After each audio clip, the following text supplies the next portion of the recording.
Bismillahirrahmanirrahim. Assalamualaikum warahmatullahi wabarakatuh. Dalam 15 menit ke depan, kami dari kelompok 1 kali ini mendapatkan kesempatan untuk menjelaskan materi tentang klasifikasi linguistik. Untuk pembawa materi hari ini adalah Ari Nurmawati, Bintang Berliana Wahyuditya, yaitu saya sendiri, dan Maulana Sirajuddin Mas'ud. Di dunia ini terdapat ribuan bahasa yang dipakai oleh manusia. Namun, pernahkah terfikir oleh kita tentang asal mula bahasa? Berkaitan dengan asal mula bahasa ini, ada beberapa spekulasi yang muncul.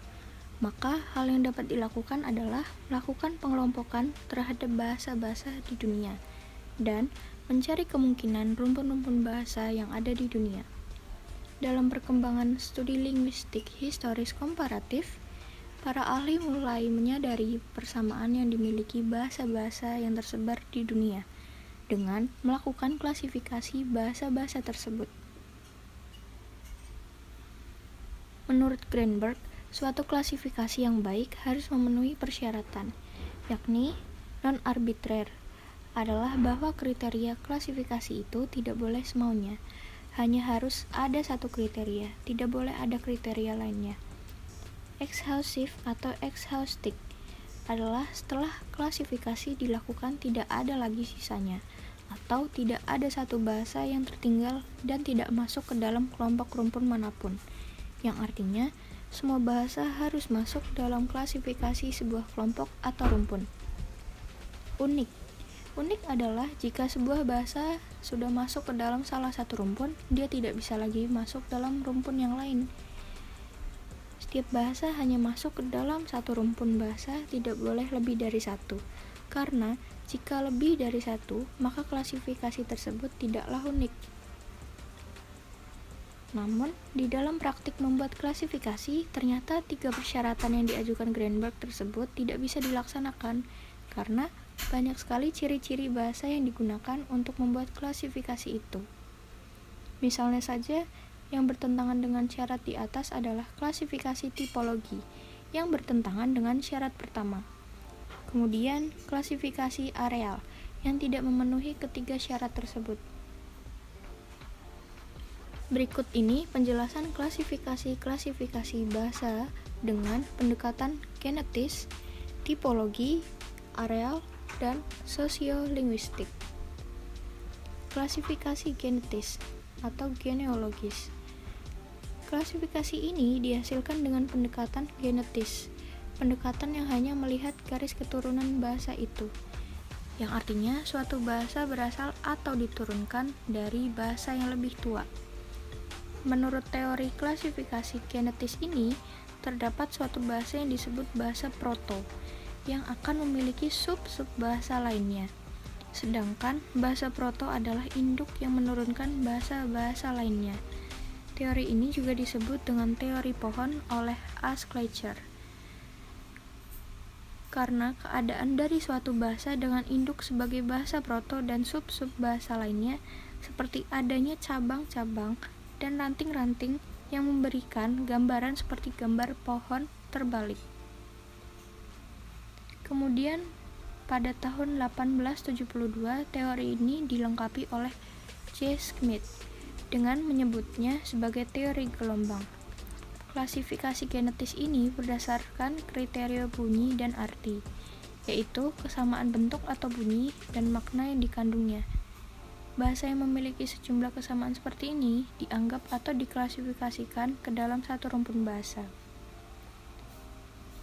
Sejauh ini, para ahli telah memaparkan 11 bahasa proto atau rumpun bahasa berdasarkan klasifikasi genetis. Di antaranya, 1.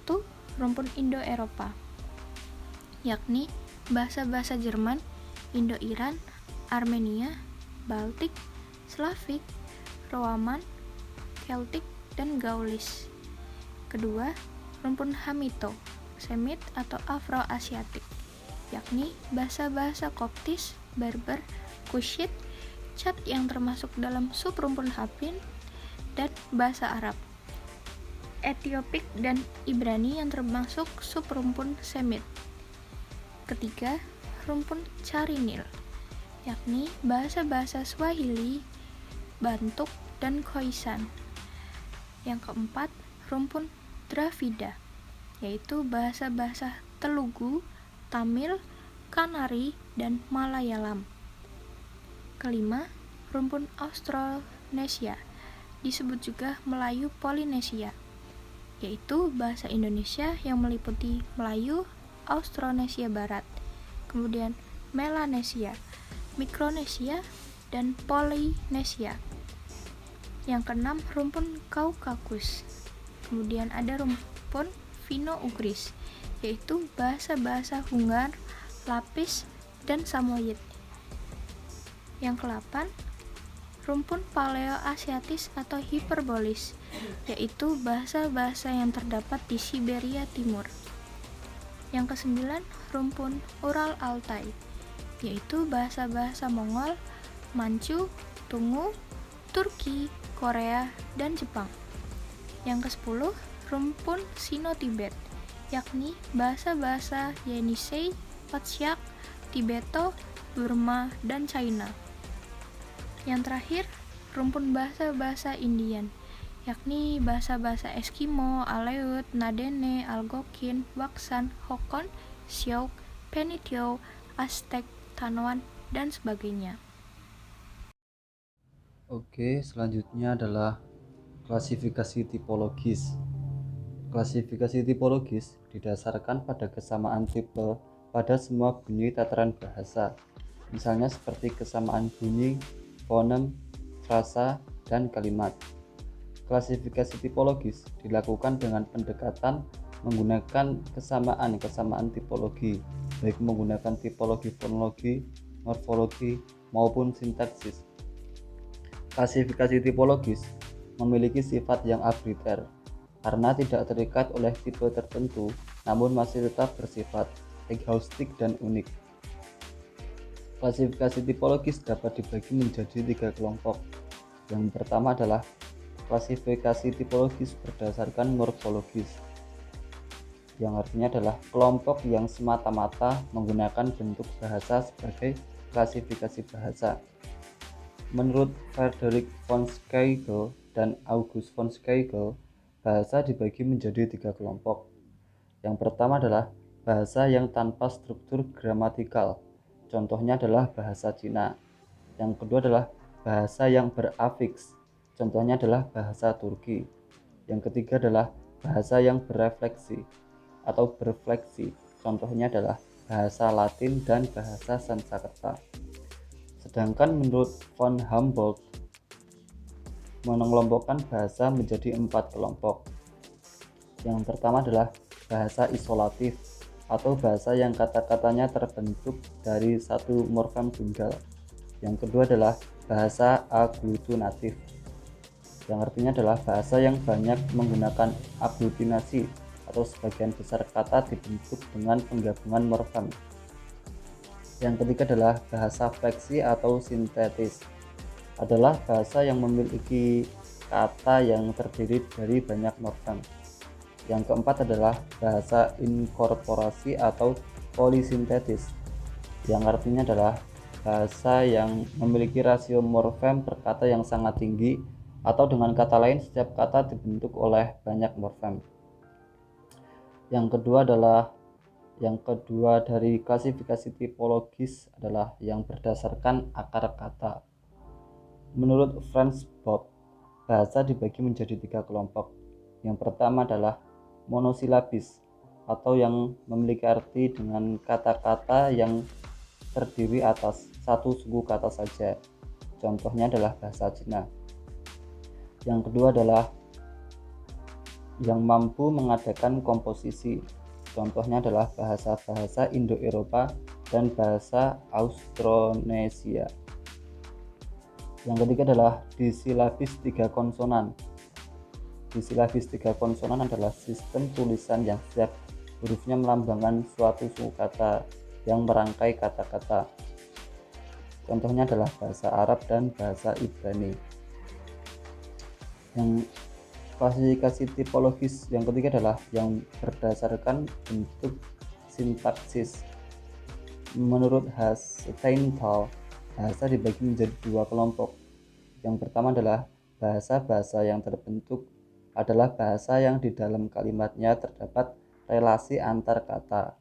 Bahasa ini dibagi menjadi 4. Yang pertama adalah bahasa kolokatif, contohnya adalah bahasa Cina. Yang kedua adalah bahasa derivatif dengan juxtaposisi, contohnya adalah Koptis. Yang ketiga adalah bahasa derivatif dengan perubahan pada akar kata, contohnya adalah Semit. Bahasa derivatif dengan sufiks yang sebenarnya, misalnya bahasa Sanskerta. Yang kedua adalah bahasa-bahasa yang tidak terbentuk. Jenis ini dibagi menjadi 4 juga. Yang pertama adalah bahasa kolokatif, misalnya bahasa Indo-Cina. Yang kedua adalah bahasa derivatif dengan derublikasi dan prefiks, misalnya bahasa Austronesia. Yang ketiga adalah bahasa derivatif dengan sufiks, misalnya adalah bahasa Turki. Yang keempat adalah bahasa inkorporasi, misalnya bahasa Indian Amerika. Nah, pada abad ke-20, Edward Sapir dan J. Greenberg membuat klasifikasi dengan prinsip yang berbeda. Edward Sapir dan J. Greenberg menggunakan 3 parameter untuk mengklasifikasikan bahasa. Yang pertama adalah konsep-konsep gramatikal dari parameter ini dibedakan lagi menjadi bahasa relasional murni, bahasa relasional murni kompleks, bahasa relasional campuran sederhana, dan bahasa relasional campuran kompleks. Yang kedua adalah proses-proses gramatikal berdasarkan parameter kedua ini dibedakan menjadi bahasa isolatif, bahasa aglutinatif, fungsional, dan simbolik. Yang ketiga adalah tingkat penggunaan proven dan kata. Berdasarkan parameter ketiga ini dibedakan lagi menjadi bahasa analitis, sintetis, dan polisintetis. Klasifikasi areal. Klasifikasi areal dilakukan berdasarkan adanya hubungan timbal balik antara bahasa yang satu dengan bahasa yang lain di dalam suatu area atau wilayah, tanpa memperhatikan apakah bahasa itu berkerabat secara genetik atau tidak. Yang terpenting adalah adanya data pinjam-meminjam yang meliputi pinjaman bentuk dan arti, atau pinjaman bentuk saja atau pinjaman arti saja.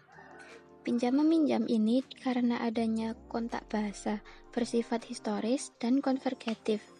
Jika sebuah bahasa tidak menerima atau memberikan pengaruh yang berarti, maka ia tidak dapat dimasukkan dalam kelompok bahasa manapun.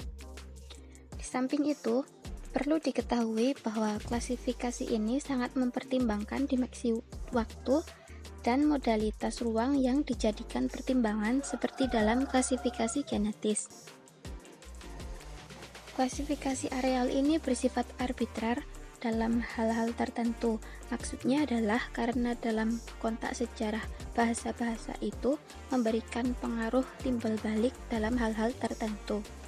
Kemudian bersifat non-exhaustive, sebab masih banyak bahasa-bahasa di dunia ini yang masih bersifat tertutup, dalam arti belum menerima unsur-unsur tadi. Jadi bahasa yang seperti itu belum dapat dikelompokkan atau belum masuk ke dalam salah satu kelompok. Lalu klasifikasi ini juga bersifat non-unik, sebab ada kemungkinan sebuah bahasa dapat masuk ke dalam kelompok tertentu dan dapat masuk ke dalam kelompok lain. Tokoh yang pernah melakukan klasifikasi ini adalah Wilhelm Schmidt dengan bukunya Die Sprachfamilien und Sprachenkreis der Ende. Yang terakhir yaitu klasifikasi sosiolinguistik. Klasifikasi sosiolinguistik dilakukan berdasarkan hubungan antara bahasa dengan faktor-faktor yang berlaku dalam masyarakat, tepatnya berdasarkan status, fungsi, dan penilaian yang diberikan masyarakat terhadap bahasa itu. Klasifikasi ini pernah dilakukan oleh William Ashworth tahun 1962 yang terdapat dalam artikelnya An Outline of Linguistic Typology for Describing Multilingualism. Klasifikasi ini dilakukan berdasarkan kriteria historitas, Standarisasi, vitalitas, dan homogenesitas. Historitas yaitu berkenaan dengan sejarah perkembangan bahasa atau sejarah pemakaian bahasa. Standarisasi yaitu berkenaan sebagai statusnya sebagai bahasa baku atau tidak baku, atau status pemakaiannya sebagai bahasa formal atau informal. Vitalitas yaitu berkenaan dengan apakah bahasa itu mempunyai penutur yang menggunakannya dalam kegiatan sehari-hari secara aktif atau tidak. Yang terakhir, homogenesitas yaitu berkenaan dengan apakah leksikon dan tata bahasa dari bahasa itu diturunkan. Sifat klasifikasi ini adalah arbitrer, exhaustive, dan non-unik. Dikatakan arbitrer karena tidak ada ketentuan dalam klasifikasi sosiolinguistik, hanya harus menggunakan keempat kriteria tersebut. Maka ada kemungkinan pakar lain akan menggunakan kriteria lain lagi. Dikatakan exhaustive karena semua bahasa yang ada di dunia dapat dimasukkan ke dalam kelompok-kelompok tertentu. Namun klasifikasi ini bersifat non-unik, karena sebuah bahasa bisa mempunyai status yang berbeda. Misalnya bahasa Jerman, di Jerman berstatus standar, tetapi di Swiss bersifat kedaerahan atau substandar. Contoh lain adalah bahasa Ibrani, yang merupakan bahasa klasik dalam ibadah bangsa Yunani. Tetapi oleh Israel, bahasa itu ditetapkan sebagai bahasa resmi negara mereka. Nah, demikian presentasi dari kami. Mohon maaf bila masih banyak kekurangannya. Kami pamit undur diri. Wassalamualaikum warahmatullahi wabarakatuh.